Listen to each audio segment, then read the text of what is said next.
Presentation nerves, such an important topic, right? Because all of us know exactly how we feel when we feel anxious, when we need to get up there and present in front of a group. 2 people, 5 people, 10 people, 100 people, 1,000 people. So we all know how this feels. And it's normal. It's normal to feel anxious. It's normal to feel nervous. But it's so important to know how to deal with your nerves because you have an important message to share. And if I'm really nervous while doing this, just looking around, left and right, not really daring to speak up, and a lot of it's not very engaging. You're not really listening to what I have to say. And I know you have a lot of ideas, a lot of data insights that are worth listening to. So that's why I want to help you dealing with your nerves. Because 85% of the people say they feel anxious in high stakes speaking situations. To be honest, I think the 15% are lying. So the other 15% that say they don't feel anything. So where does the anxiety come from? Of course,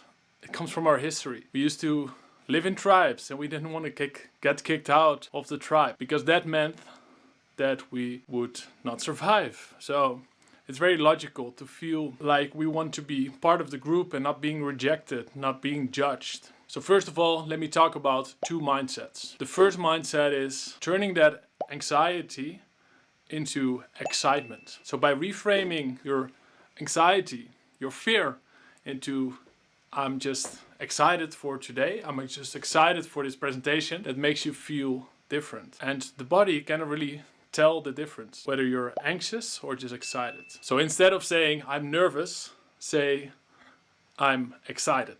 Then the second mindset shift is that in the end, it all doesn't really matter. I mean, we shouldn't take life too seriously, right? We're floating around on a big globe with billions of people, but even the Earth is only a small part of the whole universe. And it sounds a bit vague, but we are only living for 80 years, maybe longer if you're lucky, and everyone will have forgotten about us. About you, or at least in 200, 300 years. So even though that might make you feel depressed, it can also be a liberating feeling because that presentation that you're about to do, how important is that? So I do remember one moment I need to give a keynote, a digital keynote like this in my studio.